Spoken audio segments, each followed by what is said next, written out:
All right. Hello, everyone. Welcome to another installment of the LA Guitar Hang. And today I'm very honored to have an LA jazz guitar legend, Mr. Frank Potenza. Thanks for coming out today, Frank. My pleasure. Nice to see you. Yeah, man. Good to see you too. I think the last time I saw you was at a gig in, where was it? The, the city right next to Santa Monica. You were playing in some really cool old hotel. Where the old jazz bakery? I'm blanking out for a second. Oh, okay. Anyway, I saw you. I'm blanking on the city. I can't believe it. Anyway, I saw you playing with, I think it was a trio with Bag and a drummer, and it was really Yeah. great. Yeah, thanks. I was going to say So, what's a gig? yeah, I hear you, right? When's the last gig you played since the COVID thing? Um I did something in I guess it was maybe July or August. Uh-huh. It was an outdoor thing for the guy for Jim Mapson who made this guitar. Okay. And he just asked me to come down. It was an outdoor patio thing and it was some friends of his and it was, it was okay. It was social distance and masked and everything, but I was really Joe and I did it as a duo, Joe Bag, and Hmm. we both felt that it was okay, and the risk reward thing wasn't like well, what are we doing here? Yeah. It all went fine, but that's basically the only live thing I've done. I did a bunch of Facebook Sundays from maybe April to late September, and then Hmm. I just kind of I thought, all right, well, I'll stop that for a while, and then we got very busy with the semester at USC, and that kind Hmm. of took up pretty much all my time and energy until we finished just before Thanksgiving, as I was saying earlier. Yeah. So now I'm just kind of trying to sort of rest and recoup and figure out what I'm going to do for the next few months here. Well, you were saying you're on sabbatical from USC for this coming term. Yeah. Are you thinking about doing any recording or anything like that, Yeah, or? I mean, I have a setup here that I'm going to work with, and I've already done some solo recording, but you know, I have a lot of other options in terms of playing bass for stuff and using whatever I use for other instruments that I might play, and including loops or whatever. So Yeah. it's going to be a kind of a fun time for me to experiment with Logic Pro and learn more about that and make some recordings that hopefully I can Yeah. interest somebody in buying, which is kind of an Yeah. antiquated notion these days, but Yeah. Yeah. It will tell me about it. Do you have any? I've been checking out some of your recordings, and I've really been enjoying them, man. Your tribute to Joe Pass, which was just fantastic, and then you did the duo with Bob Magnuson with the bassist, and that was beautiful. I want to talk about all that stuff, your sound and everything. But have you done a solo guitar record yet? I did a solo Christmas like EP last year. Oh, that's right. Yeah, I And haven't checked so that out yet. and that's it's not I mean it's just download. It's on CD Baby. I never made physical CDs. Okay. And it didn't I can't say that it sold like hotcakes on CD Baby either, Yeah. but, I but I don't did think it. anything sells like hotcakes, Well, unfortunately. it was an opportunity for me to actually get something over the goal line using this setup that I have here, which is like, it's been something that has been a long time coming for me, and I get into it, and then I find time to deal with it for a while, and then something takes me away from it for it's sometimes months or at least weeks at a time, and then I kind of have Mhm. to sort of regroup and start again. So Yeah. this will be another chance for me to do some solo stuff, starting off and just getting more familiar with the program, and eventually I'll sort of branch off into some other stuff that involves more than just solo guitar. But that's kind of what I love doing, and it's really easy to do recordings of, and it doesn't have as big of an audience as if you play with a trio or a group or something like that. But it's just something that's very near and dear to my heart and always has been. Well, I love solo jazz guitar, and I mean, I've seen a lot of your videos doing different various standards and stuff, and I really enjoy your playing and the way you reharmonize the standards. And this is obviously, if anyone would do a solo guitar record, now is a great time to do it because that's pretty much all we can do. Yeah. So, I mean, I've thought of doing one myself, but I don't do a lot of solo guitar, so that's probably like I've been like trying to challenge myself to try it, and Yeah. you know, Yeah, but it's a long term commitment and project, and it's as you well know, it's very challenging, but it's mhm. also very satisfying, and it's again easy to record, easy to present, easy to especially Yeah. online, just sit in front of a computer and do that. So that's been somewhat of a blessing as far as having some way to be able to do some kind of performance thing and share music with people. Yeah. You know what it seems like to me, like the future, like we were talking about selling CDs and things like that. It feels like, and I don't know if this is a good thing or not, but it feels like people are getting more and more interested in videos. So maybe doing some kind of thing where you're filming yourself, but you're recording yourself, like, like how we all do YouTube videos where we're just doing our phone. But if you were recording, with professional, equipment and microphones and video and doing a series of solo guitar videos like that, that might be something that would be really cool and different to do, Yeah. know? Yeah, and we're all trying to think of ways to be able to take advantage of the fact that, okay, well, we can't do certain things, but there are certain other things that are emerging as, pretty interesting ways to be able to present music. And it's being brought about by the fact that we're kind of backed into this corner and we have to kind of figure a way to find some other way out. I Yeah. mean, the whole online teaching thing for me was like, we were just thrust into it in March. And they said, we're going online. And there were a few classes that, seminars where we actually went live with the tech people at USC, and they kind of walked us through Zoom and whatever else we needed to know about Blackboard and all the different things that we use. And then it was boom, so it starts next week and it's going to be for the next 2 weeks as a trial. And then the pandemic got worse, and it just became okay. Well, the trial is over now. It's the next 6 weeks, which was the rest of the semester. What kinds of classes were you doing like that? Because I know I'm doing online teaching myself, and certain classes work well and certain classes do not. So, like, what are you doing in that regard? And pretty much everything I did, I did private lessons, I did ensembles, and Hmm. I did a class that's jazz guitar arranging and improvisation, which is like Hmm. that was a real. Those were really challenging. I mean, the private lesson thing, with the exception of the latency issue, which everybody it's driving everybody nuts. You can't play simultaneously, Yeah. but there are a lot of things that you can do in terms of having the other person play to some kind of a track or a recording or Right. a loop or something that they can Yeah. have some kind of accompaniment.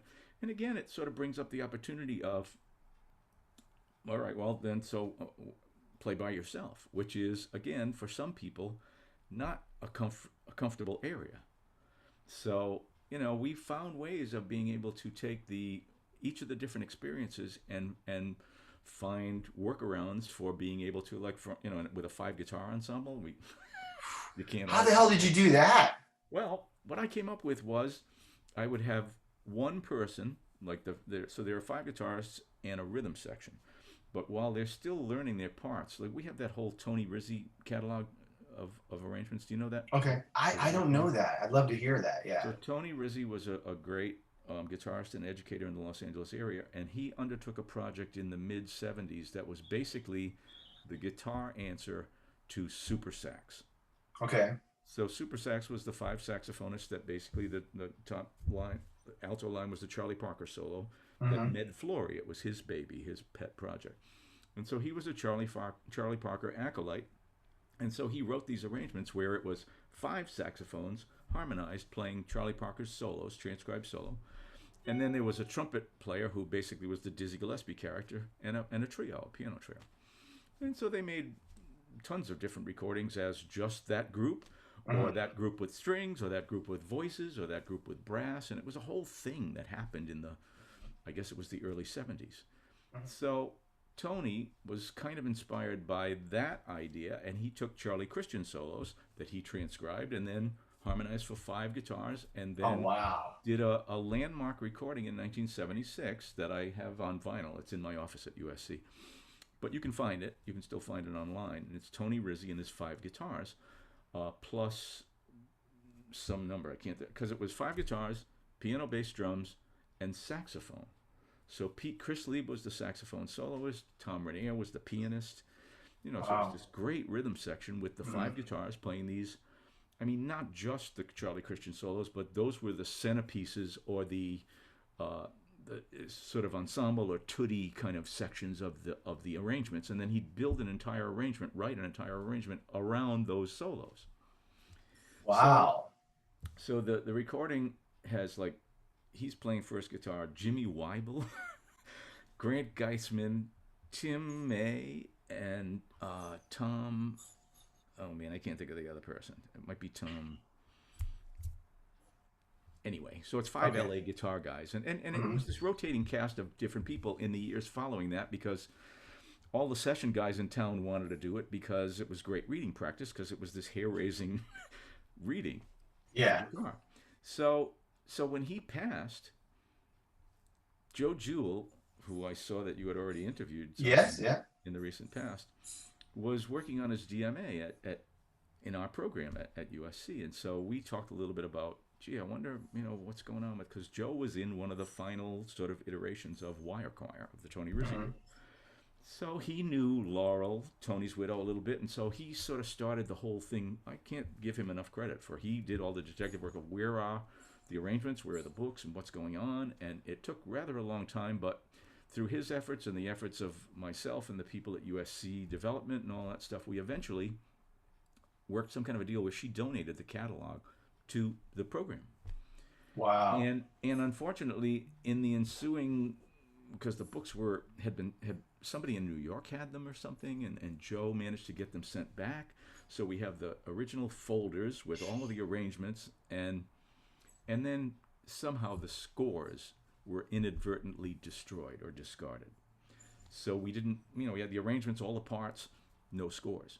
Oh boy. So in the first few years, what I would do is, because I direct that ensemble, so what I would do would be to hand a set of parts to each of the five guitarists, and I'd say, okay, so, in Finale, Sibelius, whatever you use, make a score, put all the parts in, print new parts, print a score, and give it all back to me, and I'll archive the old parts. So that's what we did with most of those arrangements. So those are in a Mhm. file cabinet at USC, and now we have that ensemble, and then we have other arrangements by other people as well. I bought a bunch of arrangements from Joe Leno, the Las Vegas guy. That's a Mhm. really great writer and player and arranger.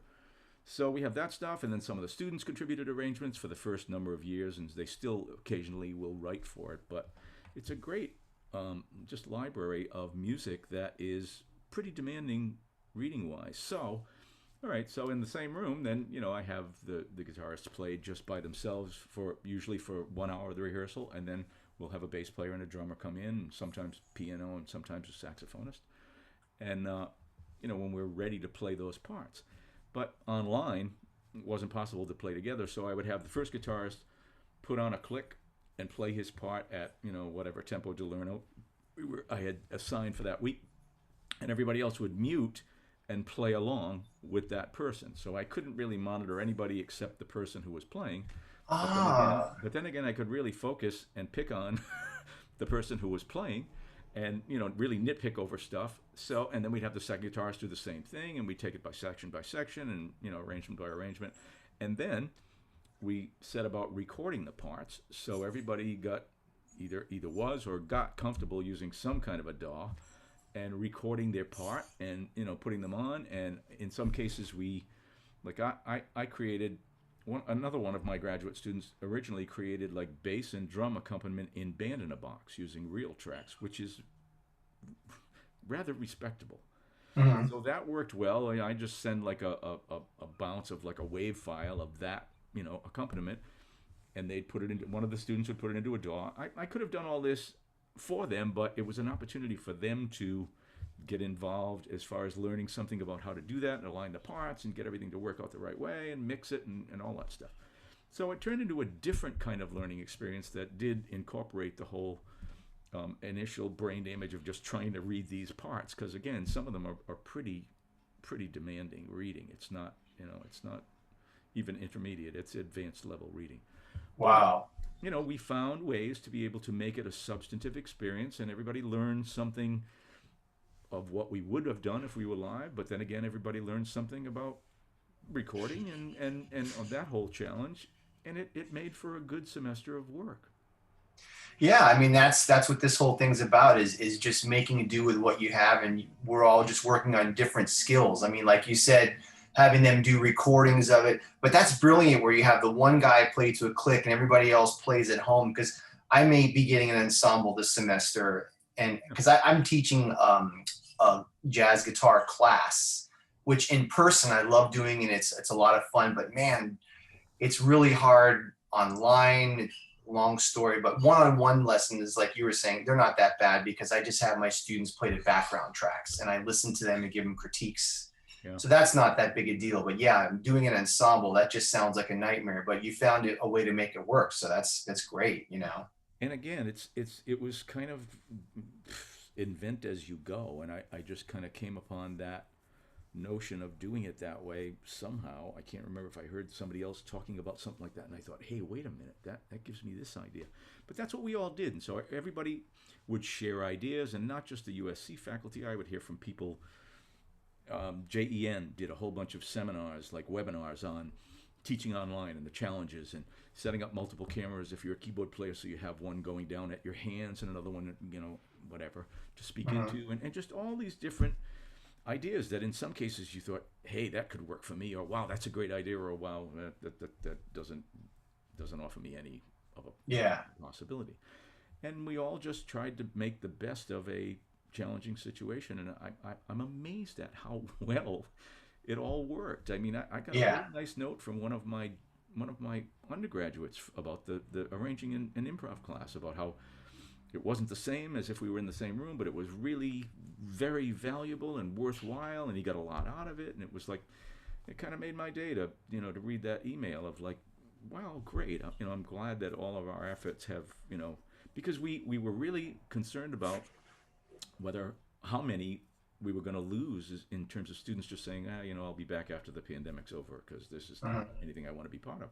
And there were some students that elected to go that way, but quite frankly, I think that was a mistake. I think this is an opportunity to learn to make the best of a bad situation, and it's a great lesson in life to, the cliche is life gives you lemons, you make lemonade, kind of. So Right. that's what we tried to do, and it was remarkably challenging, but it worked way better than any of us dreamed it would.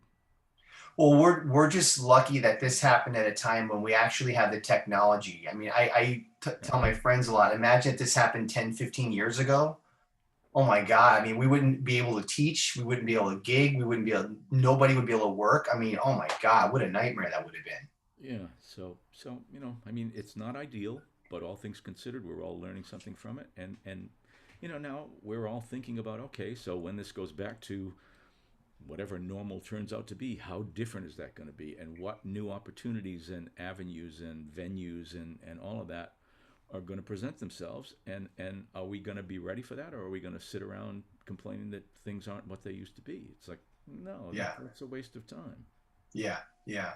Well, I wanted to ask you a little bit about your upbringing. I think you're from Rhode Island, right? I am. And now, so what was it like, when you were growing up, and how did you get started with guitar? And, just if you might don't mind telling me a little story of how you got started on the whole path. Okay. um, my I come from a family of 6 children, and my mother, her first piece of furniture in a third floor tenement was an upright piano. Hmm. She didn't have anything else, but she somehow got somebody to drag an upright piano up 3 flights of stairs. Oh my God. And this was during the war when my father was in Europe Hmm. for 3 years in World War II. So she's got this tenement in my grandfather's house, my grandmother's house, on the third floor, and she's got nothing but a piano. Hmm. And he was gone for 3 years, so in the ensuing 3 years, she basically furnished the apartment somehow. But she had this piano because she loved music, and she wasn't trained. She played by ear, and she just has the gift of an incredibly good ear, and so she learned how to play entirely by ear, Uh-huh. playing basically the melody with her pinky of her right hand. Uh-huh. And then these other 2 fingers kind of followed in sort of rigor mortis triads, and some of them were correct and some of them weren't, but at least they provided some filler, some harmony, some Yeah. right. And then her left hand was kind of jive stride, like boom, and here's a low note that hopefully is the root of the chord, but might not be. Yeah. Kind of elemental Yeah. rock, kind of like Yeah. poker. and it boom ching. So there'd be that, and then there'd be the melody mostly, and then every once in a while some kind of harmony where she thought it sounded okay. And you could ask her to play anything, and she would play it. It was usually in C, but she could pick out the melody because she had a really good ear, and then she'd find some way to make it sound like it was official piano playing. And we thought she was a genius. We So, as kids, she would organize these. We'd sing and we'd have shows, and she'd hang a curtain in the living room like a sheet, and it was like this whole thing because she was like the quintessential stage mom. Wow. My oldest sister was a childhood sort of local radio star. She was a kid. Her name was Baby Boots, and she sang and danced eventually on radio. Well, you can't really dance on the radio, but she sang. And then eventually, Hmm. when she did personal appearances or live appearances, she actually could also tap dance, right? And so years later, she opened a tap dancing school, and we all went to the school, and it was right around the corner from my mother's house. And there's a trophy on that case that I got for 1 year for being the best male tap dancer in the classes. But that was, our childhood was like a bunch of music, singing, dancing, just that, because she just loved that whole thing and wanted it for her kids. And my father was, when he got back, he liked music and had a record collection, had gone to see all the big bands. He actually saw Charlie Christian with Benny Goodman Wow. as one of those persons that would go to like a dance hall to listen to music in what they called the gallery, which was like the audience that was not going to dance. They were just there to hear the music. Hmm. So he loved music, and they just, if you wanted to play music, they got you an instrument and they got you lessons. And we all did that. We all did that. I think the first Wow. instrument I probably played was ukulele because my oldest sister, Baby Boots, as an adult, could play ukulele and accompany herself and sing things like 5'2" and all of that stuff. So I picked that up from her. I'm told that I took some piano lessons in my grade school education, which I really have no memory of. And then when I was in first grade, I, I took accordion lessons. Hmm. My older sister was taking guitar from the same school of music, like a family school of music in the neighborhood. And I studied accordion for like something like 2 years and learned how to read music, and that was kind of my first instrument. And then when when my sister quit guitar, it was laying around, and I started picking that up, and I kind of became fascinated more with that than the accordion, and then the accordion just eventually kind of, we got rid of it, and I started Well, just again teaching myself kind of stuff on guitar. And then I have a cousin who's 11 years older than me who still lives in Las Vegas, but he was living in Rhode Island at the time, and he would come over and visit, and he got a kick out of that I was trying to play guitar because he was already out playing in bars and mhm. stuff. So he'd show me stuff, like Bill Doggett stuff and whatever, and he got a kick out of the fact that I was picking it up and whatever, and I wanted to do it. And then eventually my folks got me an electric guitar and a small amp, and eventually, this was still all just kind of by ear, trying to learn stuff that I heard that appealed to me as far as like R&B, you know, rock stuff like that. Yeah, I was going to ask you, like, what kind of music were you listening to? I mean, you said your dad must have been into jazz and swing, but when you started to get into guitar, were you listening to that kind of music or what No, was on the radio? no, I was listening to pop music. Hmm. So then like there's like the Beatles and the Rolling Stones and the people that the bands that are playing their own instruments, and you could see Sure. them on television playing their own instruments, and it was like, okay, there's where I'm going. Yeah. So and then it was about learning songs and learning pentatonic scale licks and stuff like that, and being able to try to play like those people. Hmm. So eventually I decided I needed to take some guitar lessons and learn more about it, and I did that for a while when I was probably, I don't know, 14 or something, 13, 14, Hmm. and didn't stay with it for too long, but I learned something about it.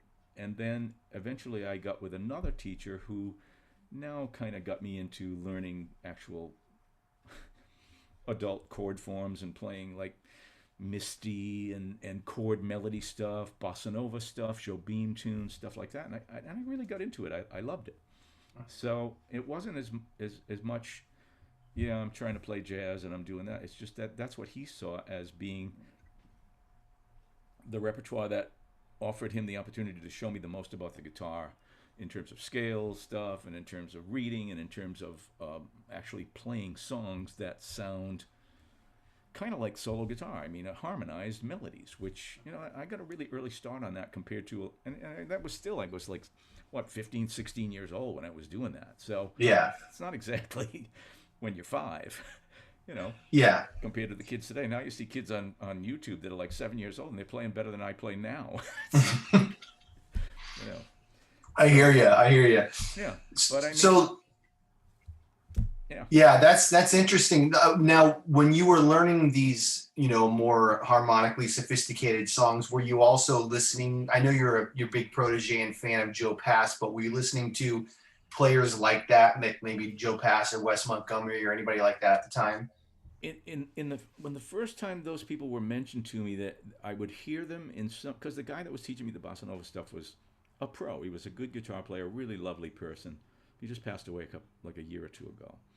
Um, but he would try to interest me in somebody that to me it was obviously good guitar playing, but it just sounded like old guys to me. It was like I just Mhm. thought not quite sucking me in there, and by now it's like you're having like people like Eric Clapton and Jerry Garcia and people that are like guitar heroes of that ilk, Jimi Hendrix, and you know, so that kind of changed the game for me as far as that side of things. But then at the same time, the first person that Tony mentioned to me, and he almost took me to see him when he played in Providence, was George Benson. And Oof. George's playing had enough of an element of kind of bluesy, sort of something that I could relate to. That he was kind of my gateway guy. So he was the first guy that I started buying his records.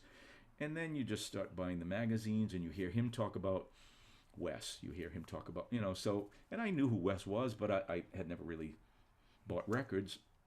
But there was a store in Providence. There was a big commercial record store, and maybe a half block down, there was a little mom and pop place that was owned by this guy named Carl Henry, who was kind of a jazz guy in that whole New England area. He was connected with the Newport Jazz Festival people. He owned a small record store that was called Carl's Diggins. And I used to go there when I had a paper route, and I used to buy singles, like, pop singles, 45s. And then, so now by the time I'm into like jazz guitar and I'm looking at George Benson records and stuff like that, and somebody said, "Have you tried Carl's Diggins?" And I went over, and he saw me eventually. I mean, in the beginning, he had no use for me because I was just another kid that came in and asked for some Rolling Stones single 45 that he's going to sell me for 75 cents or whatever it was Yeah. and get out. But he sees that I'm kind of serious about jazz guitar now, so he starts offering me suggestions about, well, do you know who this person is, or have you heard any of this guy? And so he was really helpful as far as like, I went and asked about Pat Martino, and he said, well, I have this one Pat Martino record. He said, but I have a friend that goes to New York every 2 weeks, and he could probably find you some of the, because that was on Muse, I think. And so he said he could probably find you some of the older stuff on Prestige, which is out of print, but in New York you can find it in some of those places. So I'd go in 2 weeks later and go, hey, I have this for you, and it was like, a couple of Pat Martino records on Prestige. So it just became, again, somebody else that was showing me other players and other recordings, and I just started buying vinyl Mhm. and listening to those people and trying to play what they were playing, and going to see them play at the Jazz Workshop in Boston or wherever they were. And that's how the thing with Joe happened. Mhm. I'd already gone through Berkeley by end of 1972, and then in late 73, early 74, Joe was playing in Boston at the Jazz Workshop. I took my father. He was playing alone, solo. And so we sat right in the front, watched him the whole night. And, I had the Virtuoso record at that point and a couple of other records. And, I knew what I was in for, but it was still to watch him up close and to just watch him playing all alone to a packed room full of people was it just electrified me. And I just thought, wow, this is something to do here. So I went Yeah. back to the dressing room and I asked him if he had time to take students, and he said, yeah. He made some kind of cocky remark of like, I don't have any girlfriends here. Sure, he was staying across the street at the Lenox Hotel, which is where my mother and father had their honeymoon. Wow. Yeah, That's cool. yeah, really weird. I mean, it had their honeymoon, which was interrupted in the middle of the week. My father was home on leave to get married. This is 1943. He's home on leave to get married. They get married. They go to the Hotel Lennox in Boston. They're there for a few days. They get the call my mother's father passed away. They go back to Providence. They go through the funeral. They leave the cemetery. They go to the train station. My father gets on a train. She doesn't see him again for over 3 years. It's like, Oh, you know what I mean? So every time I think I'm living through some kind of hardship here, I just think about stuff like that, and I think, well, I kind of don't really know what hardship is here. yeah, that's true. I mean, it's easy for all of us to get bummed out with what's going on, but I mean, imagine living through World War II or living in Europe during World War II. Imagine how much worse it would be living in Europe during that time than even here. They're getting bombed Oh, every other day. You know what I mean? yeah, and being in the service and living, sleeping on the ground and in a foxhole and Yeah, awful stuff. It's like, not to mention the killing. yeah, yeah. The death. Oh God. Yeah. So yeah, so there he's in Lennox, and so the next morning I go there. It's like he comes down. He's hasn't eaten yet. He said, "Did you eat breakfast?" I said, "Yeah." He goes, "Well, I didn't." So we go in the restaurant. We have breakfast, and then we go up to his room. And Wow. in the beginning, he was like he had some other people there that were one guy was a GHS strings rep, Andy Jacoby, who became a good friend of mine after that. And they were trying to straighten out Joe's 175. Somebody had told him, he said he complained that the fingerboard seemed dry. It was a rosewood fingerboard on an ES 175. And somebody said, "Oh, yeah, take 30 weight motor oil and rub it into the fingerboard." I don't know who told him to do that, but he did, and it was all greasy and mucky and sticky and whatever. So Andy was there, and they had the strings off, and they were, wiping it off, and they were putting this topical string guard kind of silicone kind of stuff, whatever. And it just was this whole thing that I just witnessed with all this. Yeah. And finally, they managed to find their way out, and they got the guitars restrung and all. And so he looks at me and he says, "Play something." Yeah, so I played something, and he goes, and he knew I had gone to Berkeley, so he was kind of suspicious about what am I going to show you, kind of thing, which was completely ludicrous. I mean, what do you mean? What are you going to show me? You So can he goes, teach anybody. so he I play, and he goes, "What's wrong with that?" So he gave you a compliment. That's good. Yeah, so I said, "Well, you know what, and so it was something that he had recorded. I had on a recording of his. Uh, And so I asked him questions about what he played here and there, and some of the answers were really funny. Like I'd say, "Well, what's this thing you're doing here?" And he goes, "Oh, I stole that from George Shearing," or "It's this," or mhm.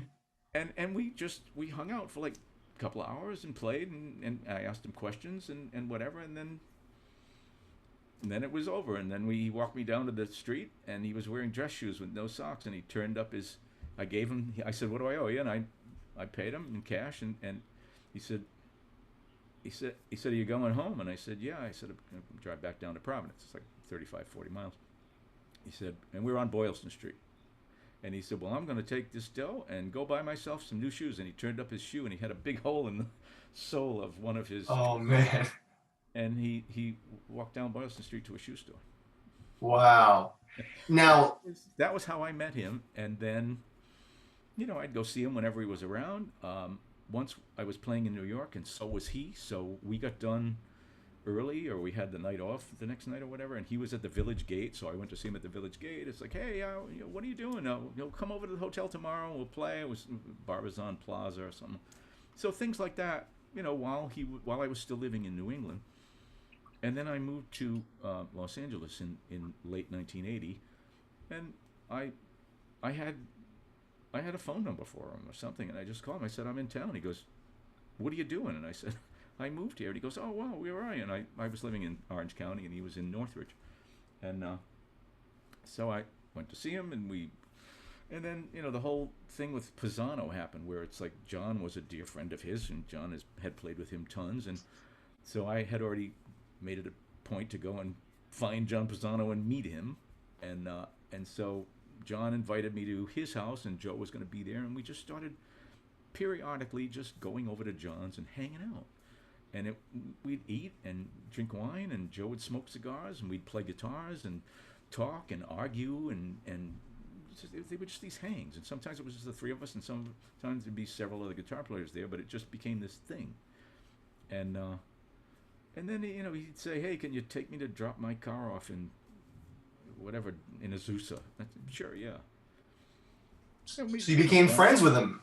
Yeah, so we kind of became friends, and and I didn't take lessons from him anymore, but I got to be around him a lot, and I'd be over his house, and we'd sit there and play, and I'd ask him more questions, and he'd show me stuff, and we'd go out to the garage, and he'd go, "Hey, do you have this record?" And he'd give me the vinyl for some record I didn't have, and whatever. It was just like I got to hang out with him a lot, you know. Wow, that's fantastic, man. Go backstage on some gig, it's like, Ella Fitzgerald's there, and like Clint Eastwood's asking her for an autograph, and it's just like all these pinch me kind of experiences where I got to be around him a lot. When you were so you were growing up, were you in Providence or just like on the outskirts? No, I was in Providence, and Okay, so, yeah, so was there much of a scene there when you were a kid? Was there gigs or certain musicians that you kind of learned from and played with, or? yeah, definitely. I mean, there's a whole well, there was a jazz scene. There still is a jazz scene. It just, I mean, Mhm, Providence isn't a big city, but between Providence and Boston, which is nearby, there were a lot of really good players mhm, that played around, and especially when I first during the 70s there, like in the mid 70s, and I was first there was one club in Providence called Allery that it was the place. I mean, it was like a really cool uh, jazz nightclub, mhm. and that became the place where I eventually I had a we had a six-piece band that used to play there on Sunday nights, and then they had a house trio that included Mike Renzi. I don't know if you know Mike's name. I've heard the name. Mike is like he's played with everybody from Tony Bennett to Lena Horne to you name Okay, it. Jack Jones, great vocalist. He's a great arranger, just the one of the absolute best piano singers, accompanists you could name. okay. And so he had been the house trio at Allery for a long time when I first started hanging out there, and then he moved to New York. So Paul Schmeling, who I had taken counterpoint class with at Berkeley, took Mhm. over, and it was Artie Cabral was the drummer, and Bob Pederuti, who was the bass player that my sister was taking guitar lessons with when I was studying with his brother playing accordion. So it's a very Oh, small world there, right? yeah. So it turned into this whole thing where they knew me, but they didn't really know much about my playing. And then, as the house trio, you could also get a night there during the week as the sort of featured soloist. So they were really kind to me, and I started doing that. Then I got with another band that was like a really good band that was run by this guy Diamond Centifonti, who I just talked to 2 days ago. Still a dear friend of mine, and he was like just one of those polymath people that's like a self-taught monster that never went to school anywhere that can do anything. And he was like, he sounded like John Coltrane on saxophone and McCoy Tyner on piano and you whatever else. Oh, he played multiple instruments. Yeah, and so he had a band, and that was for the last 3 years I was in Providence. I played with him, and that was like going to graduate school for me because he was just so experienced. And Providence also had a place that is now unfortunately rubble. It's gone. They knocked the building down last year, and it was like watching the house you grew up in be knocked down. It just was heartbreaking. It was called Bovie's Town Tavern, and for years there was a big band there every Monday night that all of the great players around Providence, and then Dick Johnson from Boston. I don't know if you've ever heard his name, but Mhm. Dick was a just monster, lovely cat, and he was a great alto player in the Charlie Parker tradition, but he was also a really great clarinet player. He was the guy that Artie Shaw handpicked to front the Ghost Band that came out in the early '80s, Artie Shaw Band. So those people, they became my heroes and eventually my friends, and there were so many great experiences in that building that I had playing there, sitting in, hanging out with all of those people, staying in the parking lot and just hanging out with all those guys until 5 a.m. and just it was just such a great time of our lives, and those people were so nice to me and so supportive and so willing to give you an opportunity to play and help you along and give you advice and all that stuff. So that was a kind of a great sort of training ground, and it was like I got to the point where I kind of had done pretty much everything I ever dreamed I might get to do there. And it's not as though I'm better than anybody or anything. I just thought, I wonder what would happen if I were in a bigger city, and I talked for going about going to New York for a long time, and I never got around to it. And then it was, well, maybe New York or Los Angeles. And I didn't like the cold weather, and I met my wife in that same club I talked about. She's from Seekonk, Massachusetts, which is right across the river from Providence. And she had moved to California in '78, right after the blizzard. She came home to visit her family, and came out with a friend of hers to this club, and the person playing drums, a woman, in this band in this club that I lived in. I was there every night. Was a mutual friend, and so I walked up to her, and she introduced me to my wife, and we just kind of sort of instantly connected. And Yeah. she lived in Orange County, and so she invited me to come out and visit, and I came out for a week in, that would have been early late '79, early '80s, something like that. Where in Orange County was she living? Mission Viejo. Oh, okay, it's nice down there. Yeah, I it's live in Huntington Beach. I think you come down here sometimes to the beach. I've pretty fun. seen. Yeah, you should hit me up, man. I'm there constantly at the beach all the time. Yeah, I that's my refuge. Because again, I surfed in New England, so we would hear about, you buy Surfer magazine and it mentions Huntington Beach Pier, and Yeah. Newport Beach and Malibu and all these places, and all of a sudden here I am. So I came for a week, and I just thought, oh yeah.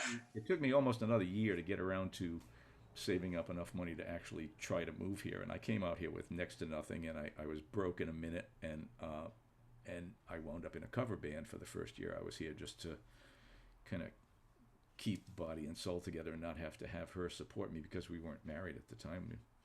Yeah. But it worked, and eventually I got to the point where I managed to quit the cover band and started doing casuals, freelance. And I started doubling. Well, I had doubled on bass in New England, and that turned out to be a great way for me to stay busy out here, because I made it known to the contractors that I worked for that I also played bass, and they knew I knew tunes and stuff like that. So it was more fun for me to play bass on those things, because I had played enough casuals to last me for 3 lifetimes in New Yeah. England. So I'd play whatever gigs on bass I could play, which actually kept me really busy, and it kept me from having an attitude about, I don't want to be playing this on guitar. Hmm. And then I just worked on my guitar thing, and put bands together and played with as many people as I could, and sat in where I could, and all that stuff, and eventually kind of established myself well enough to get, I got a teaching gig at City College in Long Beach for the that was one of the first places I ever went to sit in, Hmm. was at the Jazz Safari. And Sherman Ferguson, the drummer, sent me there. He was somebody I had met by sitting in somewhere else, Hmm. and I met George Shaw, who eventually, I mean, that day asked me if I would teach at City College, and I said no. Really? I said I came to play. I'm not really that interested in a teaching position, even though I majored in music education at Berkeley, but Right. it was my fallback plan. Right. I wanted to play, but I figured, well, if I have the education degree, then at least if I have to teach, I'm qualified. So, do you want to teach? And I said no. And he said, well, we're doing a concert, and come, see what we're doing with the program. And I went, and I thought, this is a cool scene. So I wound up co-teaching a guitar and bass class to start with, and I eventually, in the course of a year or two, became adjunct and did 9 hours a week, and I did that for 15 years, because it was Hmm. worth my while, because it was 2 days a week, and it paid enough that it was worth it to me. But it didn't. It left me plenty of time to go and try to play.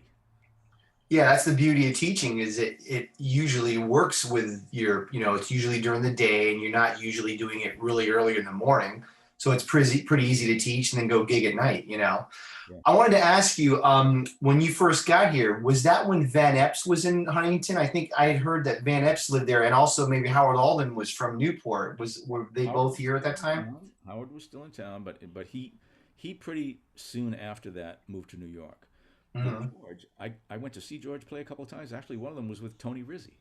They played two Wow. guitars, bass, and drums, and then George played at Dante's a couple of, I don't know if it was Monday or Tuesday nights, and I was there, and I went and introduced myself, and we had a laugh about. I said I had the harmonic mechanisms books. I don't know if you've seen them, but they're I have it. I just look at it. yeah, yeah, we all do. It's like Yeah. when I get another lifetime worth of time to be able to do all that. But anyway, Yeah. that I have the harmonic mechanisms book, and he smiled and he pointed up to his glasses and he said, "That's why I need these now." I remember I had a lesson with Howard Alden once, and I bought the book and I started to go through it, and I felt so overwhelmed. I'm like, this is too much, man, because I'm a big transcriber, you know. Yeah. And Howard was like, yeah, just transcribe him. It's all the whole book is in his you know, if you learn what he's playing, it's all there. And I was like, oh, okay, because I was like, Jesus, you know.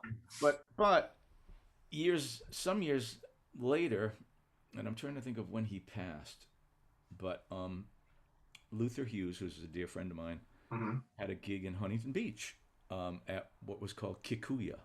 I used to play there. Yep. Okay, all right, so you Yeah. know the joint, Yeah. and so played there a lot with Luther, and then I think it was a Sunday or something. He said, "Do you want to play with me and you and George and a drummer?" And I said, "Are you kidding?" And he said, "No." So I showed up, and there he was, and I have photographs of it. I don't have any video, but I don't remember playing all that much because I had such a good seat. I just watched George the whole time, and he was so nice and so complimentary and lovely, and we had a great time playing together. And so, not too long after that, Luther had some kind of a party in his house, and there was George sitting there, and I went over and said hello, and oh, Frank, hi, and whatever. And he said, we gotta play again. And I said, yeah, he says, get Luther over here and let's make him give us a date right now. And we tried whatever. I can't remember what happened, but within a month, George went in the hospital and never came out. Oh man. So I got that one chance to play with him, but I just treasure that experience because it was like he was just an amazing person. Yeah. Yeah, his guitar playing was amazing. He was before my time, unfortunately. I got here in 2001. I think he was gone by then. That But guitar album was responsible for many of us just going, I quit. well, it's the seven string thing, you know, like I dabbled with it, and I don't know if you ever tried it. I know Ron is a master of the seven string, and Mhm. man, I had one and I just was like, this is a whole other realm that I don't know if I want to go down. You know what I mean? It can open up a whole world, but for some reason I don't know. I was like six strings is enough for me. Have you ever tried seven string before? Or A little bit. It doesn't appeal to me. Mhm. The quality of the sound on that seventh string to me, no matter whose instrument it is, just always there's something about it that in some cases sounds at least passable, but it never really sounds as good to me as good six string sounds. And quite frankly, I just never felt like I needed the extra range. So Yeah, yeah, because it's good for solo guitar and everything, but if you're playing with a bass, you can't really use it. And you know, I felt like every time when I would play a seven string, it made me play very, very chordal and harmonic all the time, which is great. But I'm definitely myself, I'm more of a single line player. yeah, Although you could go both, there's no reason why you couldn't, you know. that's what George was all about. I mean, everything George played was harmonized, and so that it suited him fine. Yeah. Uh, I remember that time that I played, he showed up, and I think he was 84 years old, and he shows up. He was dressed in a suit, a jacket and tie, and whatever. And he came in holding his Polytone in one hand, the 15-inch Polytone amp, and the right hand he had that guitar in the hard shell case, which was, pretty heavy, and, and a cigarette hanging out of his mouth, Nice. a lit cigarette. Yeah. Yeah, man, that guy goes way back. I mean, he was around during the time, maybe even before Charlie Christian, I think, right? I mean, he goes way back. Yeah, yeah. I mean, and Wow. his whole family. I mean, the accomplishments of that whole family, if you ever read about them, is rather remarkable. But he just to me was like just a god of the instrument. So Yeah. I'm so happy that I got the chance to be around him a little bit. Yeah, you're lucky. You're really lucky. And Joe Pass. I mean, I was able to see Joe Pass once, and I met him once, so that was great. But you were friends with him. That must have been And Wendell amazing. Lowe, I got to play with him quite a bit and to know him Wow. well as a friend. And Kenny Burrell and on and on. Kenny. I mean, I've had so many of my heroes that I've got. Pat Martino. I brought Pat Martino to USC a couple of times. I got to hang with him. It's like, Wow. yeah. Pat, man. And Wes is the one that I missed, and I kicked myself for that. Where if I had, I just kept thinking I have time, I have time, and then he died in '68. Where He was young. yeah, Everybody thought, oh, I'll see him eventually. And yeah. yeah. Same thing with Bill Evans. Bill Evans, I thought, "Oh, I'll see him when I get to Los Angeles." He was in Providence. Mhm. I passed up the opportunity, and he died a month later. That's how life goes. Yeah, I wanted to ask you, have you studied or spent much time playing classical guitar? Because one of the things that I noticed when I listen to your playing is you really have a beautiful sound. And I don't necessarily mean your guitar or the way it's recorded, although that's great, but in your hands, your sound. And it almost makes me think of, because I can tell sometimes, like when you hear someone like Larry Kuntz, his sound is so beautiful and everything's so clear. yeah. And you remind me of that as well, where and he had a classical background, and that's something that I never had, and I kind of wish that I had that. I'm more coming from a blues rock background, but there's a clarity to your sound that makes me think that maybe you played classical for a time. I did. I it was at Okay. Berkeley though. It was quite inadvertent the way I sort of wandered into it. But we had I think it was in my junior year, and there was a recital class where your obligation was to give three unaccompanied performances. Mm-hmm. So solo guitar, and that scared the daylights out of me. I just thought, well, Mm-hmm. wow, how am I going to do that? So at the time, the only guitar I had was a Fender Jazzmaster. It was the only good guitar I had ever owned. Mm-hmm. I had a K guitar that went to my younger brother, who also played guitar. After my youngest brother, my kid brother, who I just got off the phone with, Mm-hmm. and he actually bought another one of these same guitars now that is at his house, and he keeps saying, "Do you want me to send it to you?" And it's like, I'll see it when I'm Yeah. home. But Yeah. anyway, so I had the Jazzmaster, and so I picked. Do you know the Bill Levitt stuff? Yeah. All right, so he has the book Classical Study for Pick Style Guitar. So there's a Bach Beret, the B minor Beret. Mm-hmm. So that's what I picked, and I memorized it, and I got up there with a small amp and the Jazzmaster, and I played it. And actually, in the middle of it, I drew a blank, and I had that horrifying moment where you can't think of where it goes next, Oh. and then you look at the audience, and they're equally horrified, waiting for you to burst into tears or run out of the Oh. place or whatever. And I somehow found where I was and went on and got through the whole rest of it and got off the stage. So I was studying with Mick Goodrick, and so I went to my lesson the next time, and he said, how'd the beret go? And I said, yeah, I drew a blank, and we laughed about it. And he said, well, what did you play this? And he's looking at the Jazzmaster, and I said, this is the only guitar I have. He said, you don't have a nylon string? And I said, no. So the next week I show up, and he has a case, and he goes, here. And it was his nylon string guitar. And I said, Wow. here what? And he said, do the next two performances on this. He said, just keep it for the semester, give it back to me when you're done. And so I took it home, and I started playing it. And I fell in love with the whole sound of nylon string. And it wasn't even a really good guitar. It was a cheap nylon string guitar, but it was playable. And I did. So he found, I think, the next two performances I did these Renaissance lute pieces where you turn the E string down to D, tune it down to D, and I was smitten. I just thought, this is gorgeous music, and the whole notion of playing this style of music, I was completely taken by it. So Mm-hmm. for that whole rest of that year and then the senior year, I spent most of my time practicing classical guitar. I bought because he had a friend, Andy Caponegro, who lived in Cambridge, and he said you should study with Andy for the summer, and I did, and I bought a guitar from Andy. It was like another not inexpensive playable nylon string, and that's basically what I did through my whole senior year, and did whatever else I had to do to get through the juries and the rest of the requirements. But then when I got out of school, that whole next year, I played classical guitar and studied with Andy. So that's what I was doing, and then it became very obvious that okay, unless I become Julian Bream or somebody, I can't make a living doing this. Right. I played a couple of I played at my cousin's wedding. I had to practice for like 4 months to play the stuff that I played at my cousin's wedding, and it was Mm-hmm. big church and it sounded great. And it was like, for me, it was like I just felt like I was playing gorgeous music in a gorgeous place. And it, I had to learn this Bach suite for like the communion thing, and it was like I practiced this stuff for a long time to play this wedding as a favor to my cousin, and then I did it again for one of my friends was getting married.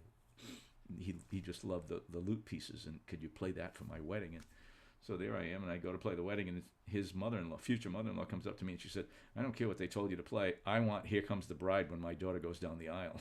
Oh God. Whatever that is. That whole bride, Yeah. right? Yeah. Yeah.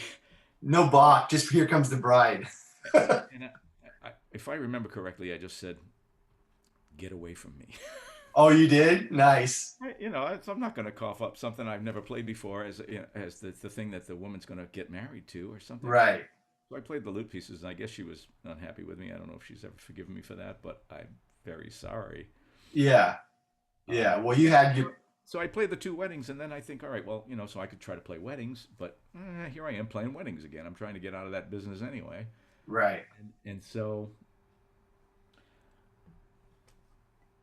I kind of stopped doing it. Gradually, kind of found my way, spending more time trying to play jazz, and then I got a couple of different teaching situations in Rhode Island. That do you know who Hal Crook is?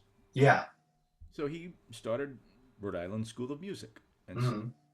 he knew me. He had graduated Berkeley the year before, and I knew some other people that worked there, and I started teaching privately there and doing ear training stuff and whatever classes I might ensemble classes, and then that went out of business, and he started another iteration of that with Artie Cabral, and I taught there for a while, and then it got to be kind of like now about the time I'm thinking about going to California, Hmm. and I left town a year and a half later and wound up in California. And did you feel like it transformed your jazz guitar playing in any way, like before and after? Did you feel like you had a better sound and a more Yeah, of an even sound? ultimately, I think your sound resides in your hands, the way you touch the guitar, Hmm. and we're all different. Everybody's got a different version of how that should go, and I don't think I'm doing anything that's the right thing. Although every once in a while, do you know who Adam Del Monte is? Yeah, I've heard of him. Yeah. So he's on our faculty, and he is like, I have the highest respect for what he does. I mean, Yeah. he's a stunning flamenco guitarist. I mean, Hmm. you just everybody I've ever watch him eventually starts doing this. Yeah. Like Like wow. what is that with the right hand? I Yeah. mean, it's spectacular. But Flamenco is amazing. he's also a very accomplished classical guitarist. He won the '97 Hmm. Stotsenberg competition at USC. I mean, Wow. he's he's he's It's incredible. amazing. Uh-huh. We'll be in juries or something, and I'll be playing accompanying somebody or whatever, and every once in a while he makes a really lovely comment about how perfect my right hand is, and Yeah. in terms of position and what I'm doing with it and all of that stuff. And I always think, all right, well, if I'm fooling him, I'm doing something right because, but it's just became something that I just found myself again, partly because, in large part, because of Joe. And Joe, in a lot of cases, would play without a pick entirely, but he always kept the pick in his mouth, the piece of the pick that he used. And I eventually have the. I don't know if you've ever seen them. Yeah, I actually wanted to ask you about your guitar, actually, so I'm glad you grabbed it. This is a pick holder, and you can't really Ah, see it, but all it is a spring that's mounted into a piece of binding that's taped onto the surface of the instrument. And it's a way for me to really expediently get rid of and retrieve my pick if I want it. because you played a lot of finger style. I noticed when I've seen you play. Yeah. Yeah, so Nice. I could get along in life without a pick, but there are a lot of things that you want to have a pick for. And for the single line stuff, I can play most of what I can play with a pick with my fingers anyway, but there are just certain things that especially for the rhythm guitar thing, the whack on thing, and for some of the Hmm. single line blazing stuff, it's like I have as much use for that as I do the fingers. So I don't I don't exclude either. It just depends on what I'm feeling is appropriate for me to play in the music I'm playing at that particular moment. Right, right. The I don't want to keep you too long, but I did want to ask you about that guitar and some of your equipment because, like I was saying, I really enjoy your sound in general, and I know most of that is your hands, but the guitar has a beautiful sound. And is that so? It sounds like a spruce top, right? I mean, what's the size of that guitar? Is it a 16 inch? It looks like. It's a 16, and it's handmade by a guy named James Mapson. Hmm. Local guy, right? Mapson. Yeah, he's in Santa Ana. Okay. Does he still make guitars, or did he retire? I thought he retired. Well, he's an engineer, and he has an Hmm. engineering business that he is just now retiring from. Hmm. He sold the business, and he he made guitars for Ron. Ron Hmm. played one of his guitars. Right. He had started one for Diorio. I think he still has that somewhere. But he made guitars for a while, and then at some point, because he has a rather large building in, um, it's either Santa Ana or Costa Mesa, right near South Coast Plaza. Hmm. That's his engineering business, and then he has a 1,500 square foot section of that is his guitar shop, basically. And he's got, woods from the DeQuisto estate. Um, Wow. he's got something like 25 or 6 guitars that are in various states of completion, one of which is Okay. my baritone. And he stopped building a long time ago because the business went through some kind of a crisis in which he had to devote his full attention to the business and nothing else. And the guitar thing just fell by the wayside, and he just had to leave it go. And he never got back to it. Okay. Just got word this week that he's retiring from the engineering business and fully intends to resume the building guitars and all of that stuff. Now, it's going to take him 6 months to extricate himself from the whole thing of transferring the business and staying on as a consultant and all that. But there's hope that I may live long enough to see that guitar be completed. Uh-huh. But in the Well, that's meantime, interesting. I got this one in August of 2000. Hmm. So I've had this for 20 years now, and it's like it's just from the word go, it was an amazing guitar, and it's like it's the third guitar I've had made, and and I didn't miss anything on this. I learned from the first two about things that you would wait too long, and then you'd say, "Oh, can you change?" And then they go, "Too late." Yeah. you know. Well, you got So, to know what you want, you know. well, I thought I knew what I wanted, but it took me the third time's the charm kind of thing. It took me 3 times to make sure. Plus, he's close enough by that he would say, "I'm getting ready to do this. Do you want to come?" And he wouldn't even get the sentence. I'd say, "I'll be there in 20 minutes." And I'd drive down. I'd hold it. I'd play it. I'd give him my input. He'd take, whatever. And Mundell Lowe has the same guitar, and he was the one. His was made just before mine, so I pretty much his was my prototype. So I watched what Jim made for him, and then I had this Joe Pass Epiphone Emperor that I liked. That was and, I mean his first words to me were, "Why do you play that cheap guitar?" And I said, "Because I can afford it, and I like Yeah. it, and it's paid for." Yeah. I would like to own a vintage L5 or something, but I can't. I don't have that money. Right. And he said, and we talked, and eventually he talked me into ordering something. And so it was a combination of things that I liked about that guitar and things that I liked about Mundy's guitar. And so I benefited greatly from the fact that Mundell had basically started the thing by saying, "Make me a guitar that doesn't feed back." So that sort of got Jim going down the road of the bracing system that this is you could stand on this guitar. The top is completely immobilized. It's not a good acoustic guitar. It's a good electric instrument, and But that's it has that beautiful spruce top sound. When I listen to it, it I know sounds like a spruce it's top. three-ply German spruce, whatever, and the whole thing, and it's all really quality tone woods. But again, because of the fact that it is braced so heavily so that it doesn't vibrate and feed back when you're standing close to an amplifier, Hmm. then you sacrifice you know he just came to the conclusion you got to go, you got to make a choice. You want a good acoustic guitar, do you want a good electric guitar? And if it's an electric guitar that's an arch top, then you have to find a way to brace the top that keeps it from vibrating in ways that are going to result in unfavorable feedback issues. So that's basically where it all came from. And like I said, being able to play Mundy's guitar and then saying, I want my cutaway deeper. I want this. I don't want that. I want a different tailpiece. I want. So that was like, it couldn't have been more ideal for me as far as, what I was able to do in terms of be really picky about that. And as soon as he called, I'd drive down there and make the call as far as anything that he wanted me to say, go left or right on. I need to look him up because I actually would like to order a spruce top. I mostly play semi hollows, and I have this one Collings laminate guitar that I'm in love with, but it's laminate, and I do want a spruce top. And I was thinking of ordering, and this you might know this guy. Do you know Mark Campolone? Mark's a dear friend of mine. Mark, Really? I have a, You do? I have a beautiful Campbell that I've had for 25 years. Because I've never played one, and I want to play one before I order one. When time allows, I'll be happy to meet you somewhere, and you play this guitar, and it's a gorgeous acoustic arch top. So maybe some other time we'll just get together online. I'll play it Okay. when the pandemic calms down and we can be near each other without worry of transmitting the virus. Uh, Play this guitar, and it's like Mark and I were in a band together when we were kids, and he yeah. was bass playing a bass that he built himself, and that's Okay.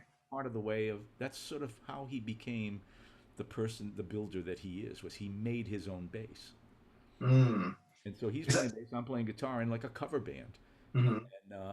and he's a dear friend of mine. I talk to him every so many months and whatever. But yeah, I'd be glad to hook you up with either of those people. Yeah, I actually I thought you might know him because he's another Rhode Island guy, and Yeah, I'm on his waiting list because he's got like a long wait. So I said, yeah, put me down because his prices are pretty reasonable for a handmade very, guitar. very. I'm not paying 10, 15 grand.